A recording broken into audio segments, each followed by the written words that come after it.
அன்பர் அழைக்கிறார், அன்பர் அழைக்கிறார், அன்பர் அழைக்கிறார், என் அன்பர் அழைக்கிறார்.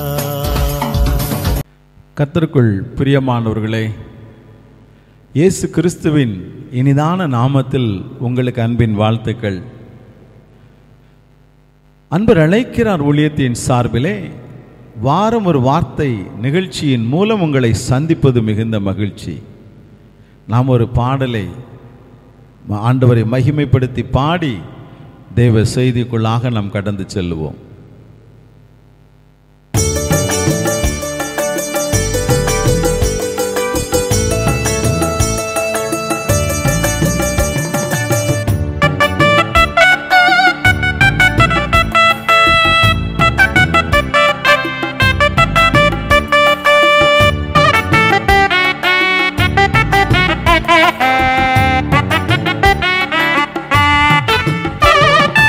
ஐயாவும் திருநாமம் அகிலமெல்லாம் பரவ வேண்டும், ஆறுதல் வசனம் அனைவரும் கேட்க வேண்டும்.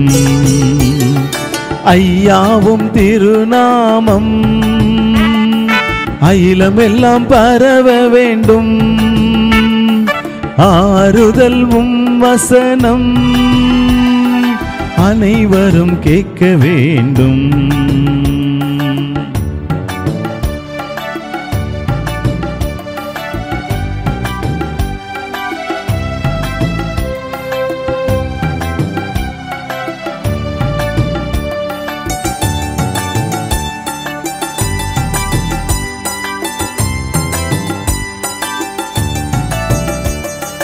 கலங்கிடும் மாந்தர் கல்வாரி அன்பை கண்டு மகிழ வேண்டும், கழுவப்பட்டு வாழ வேண்டும். கலங்கிடும் மாந்தர் கல்வாரி அன்பை கண்டு மகிழ வேண்டும், கழுவப்பட்டு வாழ வேண்டும், கழுவப்பட்டு வாழ வேண்டும். ஐயாவும் திருநாமம் அகிலமெல்லாம் பரவ வேண்டும், ஆறுதல் வசனம் அனைவரும் கேட்க வேண்டும்.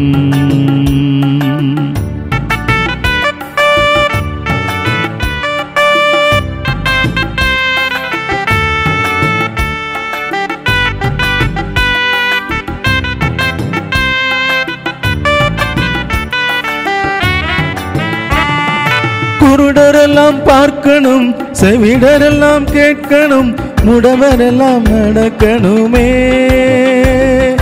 சுவிசேஷம் சொல்லணுமே.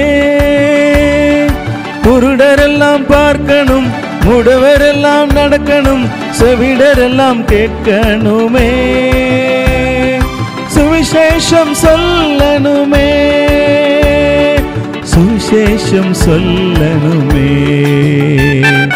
ஐயாவும் திருநாமம் அகிலமெல்லாம் பரவ வேண்டும், ஆறுதல் வசனம் அனைவரும் கேட்க வேண்டும்.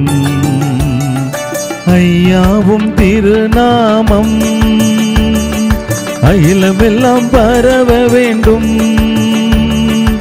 ஆறுதல் வசனம் அனைவரும் கேட்க வேண்டும். இங்கு அனைவரும் கேட்க வேண்டும், இங்கு அனைவரும் கேட்க வேண்டும். பிரியமானவர்களே, இந்த நாளின் தேவ செய்திக்காக ஆண்டவர் கொடுத்த வேத பகுதி நீதிமொழிகளின் புஸ்தகம் 16ஆம் அதிகாரம் 7ஆம் வசனம். நான் அதை உங்களுக்காக வாசிக்கிறேன். ஒருவனுடைய வழிகள் கர்த்தருக்கு பிரியமாயிருந்தால் அவனுடைய சத்துருக்களும் அவனோடே சமாதானமாகும்படி செய்வார் என்பதே. பிரியமான தேவ பிள்ளைகளே, ஒருவனுடைய வழிகள் கர்த்தருக்கு பிரியமானதாக இருந்தால், பாருங்கள், நம்முடைய வழிகள் இன்றைக்கு யார் பிரியப்படும்படியாய் காணப்படுகிறது? இன்றைக்கு நாம் யாரை பிரியப்படுத்தும்படியாக வாழ்ந்து கொண்டு இருக்கிறோம்? அநேக வேளைகளிலே நாம் விரும்பியோ விரும்பாமலோ நமக்கு சத்துருக்கள் ஏற்பட்டு விடுகிறார்கள். ஏதோ ஒரு விதத்திலே நமக்கு சத்துருக்கள் உண்டாகி விடுகிறார்கள். இது நிமித்தமாக அவர்கள் நம்மை குறித்து எரிச்சல் உள்ளவர்களாக, அவர்கள் நம்முடைய வளர்ச்சியை குறித்து எரிச்சல் அடைகிறவர்களாக காணப்படுகிறார்கள். அப்படிப்பட்டவர்களுடைய எண்ணங்கள் எப்படி இருக்குமா? அவன் எப்பொழுது சாவான், இவன் பேர் எப்பொழுது அழியும் என்று மற்றவர்கள் காத்திருக்கிற ஒரு சூழ்நிலை. பிரியமானவர்களே,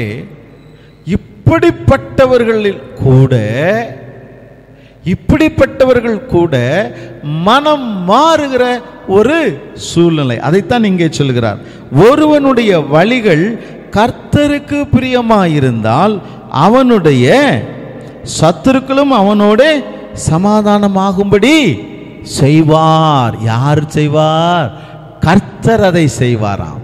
கர்த்தருக்கு பிரியமான தேவ பிள்ளைகளே, நாம் இன்றைக்கு ஆண்டவருக்கு பிரியமாக வாழ்ந்து கொண்டிருக்கிறோமா? நம்முடைய வழிகள் ஆண்டவருக்கு பிரியமுள்ள வழிகளாய் காணப்படுகிறதா?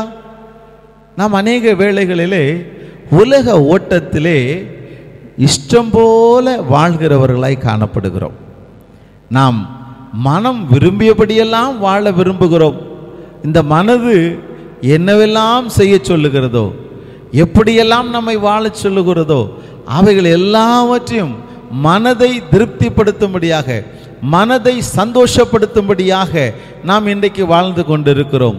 பிரியமான தேவ பிள்ளைகளே, நாம் அப்படிப்பட்டவர்களாக இருப்போம் என்றால் நமக்கு எதிராக இருக்கிறவர்களுக்கு நாம் அடிமைப்பட்டு போக வேண்டிய ஒரு சூழ்நிலை ஏற்பட்டுவிடும். பிரியமான தேவ பிள்ளைகளே, சிம்சோன் என்ற ஒரு மனிதனுடைய வாழ்க்கையை நாம் சிந்திப்போம் என்றால், அவன் ஆண்டவராலே தெரிந்து கொள்ளப்பட்டவன், ஆண்டவருக்காக நசரேய விரதம் உள்ளவன் என்று நாம் வேதத்திலே வாசிக்கிறோம்.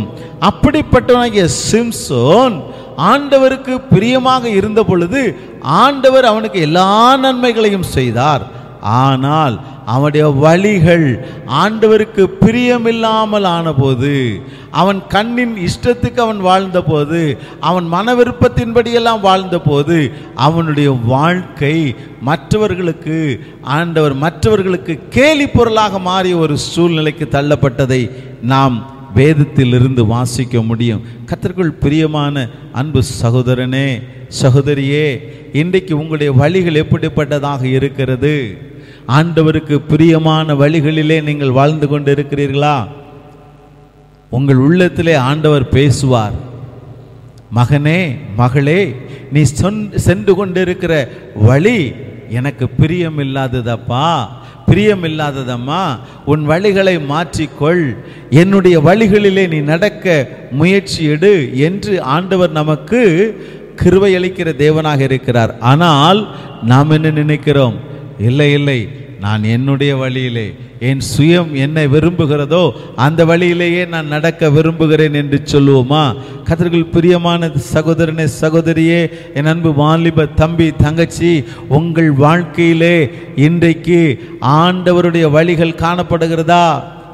எது ஆண்டவருடைய வழிகள் என்று நீங்கள் கேட்கிறீர்களோ, ஆண்டவருக்கு பிரியமான வழிகள் எது என்று நாம் நினைப்போமானால், அவருக்காக நாம் பரிசுத்தமாய் வாழ்வது என்பது, அவருக்காக நாம் பரிசுத்தமாய் வாழ்வது என்பது, அவருக்காக நாம் உண்மையாய் வாழ்வது என்பது, அவருக்காக நாம் உத்தமமாக வாழ்வது என்பது. அநேக வேத வசனங்களை பார்க்கிறோம். யோசேப்பை குறித்து நாம் ஆதியாகமத்தின் புஸ்தகத்திலே வாசித்து பார்க்கும் பொழுது, யோசேப்புக்கு வழி விலகுகிற ஒரு சூழ்நிலையை பிசாசானவன் ஏற்படுத்துகிறான், சத்துருவானவன் ஏற்படுத்துகிறான். ஆனால் அங்கே நடக்கிறது என்ன? அவர் ஆண்டவருடைய வழிகளை பின்பற்றி அவருடைய தவறான வழிக்கு அவர் செல்லாதபடிக்கு பாவத்திற்கு விலகி ஓடுகிற ஒரு மனிதனாக யோசேப்பு இருந்தார். ஆகவே அவர் எகிப்து தேசத்தினுடைய அதிபதியாய் மாறினார் என்று நாம் இன்றைக்கு வேதத்திலே வாசிக்க முடியும். கர்த்தருக்குள் பிரியமான சகோதரனே, சகோதரியே, இன்றைக்கு உங்களுடைய வாழ்க்கை யாருக்கு பிரியமுள்ளதாய் காணப்படுகிறது? சில தருணங்களிலே நான் ஒரு குடும்பத்தை அறிவேன். அவர் ஒரு சிறந்த மனிதர், அரசாங்கத்தில் பணியாற்றுகிறவர். ஆனால் எந்த விதமான லஞ்ச லாவண்யமும் விரும்பாத ஒரு மனிதர். சக அலுவலர்கள் அவர்கள் லஞ்சத்தை வாங்கி இவருக்கு கொடுக்க வேண்டிய பகுதியை ஷேர் பண்ண விரும்பும் பொழுதெல்லாம் அவர் சொல்வார், இல்லை, எனக்கு அந்த பணம் வேண்டாம் என்று சொல்லுகிற ஒரு மனிதனாய் இருந்தார். ஆனால் அவர் குடும்பத்தார் அதை ஏற்கவில்லை. குடும்பத்தார் உலகத்திலே யார் தவறு செய்யவில்லை, யார் லஞ்சம் வாங்கவில்லை, நீங்கள் இப்படி இருக்கிறீர்களே என்று வேதனையோடு அவரிடத்திலே பல பிரச்சனைகளை ஏற்படுத்தினார்கள். ஆனால் அவர் தீர்க்கமாக இருந்தார், நான் ஒருபோதும் லஞ்சம் வாங்குவதில்லை என்று. பிரியமான சகோதரனே, சகோதரியே, அவர் ஆசீர்வதிக்கப்பட்டார், அவர் உயர்த்தப்பட்டார். அவருக்கு மற்றவர்கள் எத்தனையோ பேர் இந்த லஞ்சத்தினாலே பலர் இன்றைக்கு அவர்கள் உயர்வை இழந்து போனார்கள், நன்மைகளை இழந்து போனார்கள், ஆசீர்வாதங்களை இழந்து போனார்கள். ஆனால் அந்த அன்பு சகோதரன் அவர் லஞ்சம் வாங்குவதில்லை என்று அவர் தீர்மானம் எடுத்து அவர் ஆண்டவருடைய வழிகளை பின்பற்றி நடந்ததின் நிமித்தமாக அவர் ஆசீர்வதிக்கப்பட்டார். கர்த்தருக்குள் பிரியமான சகோதரனே, சகோதரியே, இன்றைக்கு உங்களுடைய வழிகள் எப்படிப்பட்டதாக இருக்கிறது? ஆண்டவருக்கு பிரியமானதாக இருக்கிறா? ஆண்டவருக்கு பிரியமில்லாத வழிகளில் இருக்குமா என்றால் எத்தனையோ பிரச்சனைகள், எதிராளிகள் எத்தனையோ பேர் சூழ்ந்து கொள்வார்கள். ஆனால் இங்கே என்ன சொல்கிறார்? எல்லோரையும், எப்படிப்பட்ட சூழலில் இருந்தாலும், சத்துருவானவன் இருந்தாலும் அவர்கள் அவனோடு சமாதானமாகும்படி செய்வாராம். கர்த்தர்கள் பிரியமானவர்களே, பொறுப்படுத்திக் கொள்ளுங்க. தொடர்ந்து நீங்க ஆண்டவருக்கு பிரியமாய் வாழ முயற்சிடுங்க. கண்களை மூடி ஜெபிப்போமா? எங்களை நேசிக்கிற அன்பின் பரம தகப்பனே, உம்மை நன்றியோடு துதிக்கிறோம், ஸ்தோத்திரிக்கிறோம். இந்த அருமையான வேளையிலும் ஆண்டவரே, நாங்கள் தியானித்த இந்த காரியத்துக்காக நன்றி செலுத்துகிறோம். ஆண்டவரே, இதுவரையிலும் எங்களுடைய வழிகள் ஆண்டவருக்கு பிரியமில்லாததாய் காணப்படுகிறதப்பா. தேவரீர் எங்களை தயவாய் மன்னியும். ஆண்டவரே, இன்றைக்கு முதல் நாங்கள் உமக்காக பரிசுத்தமாக, உண்மையாக, உத்தமமாக, நேர்மையாக வாழ விரும்புகிறோம். எங்களை மாற்றும் ஆண்டவரே. ஆண்டவரே, எங்கள் சத்துருக்களோடு ஆண்டவரே நல்ல ஒரு ஐக்கியத்தை தாரும், சமாதானத்தை தாரும், ஆசீர்வதியும். இயேசு கிறிஸ்துவின் நாமத்தில் ஜெபிக்கிறேன் ஜீவனுள்ள நல்ல தகப்பனே. ஆமென், ஆமென்.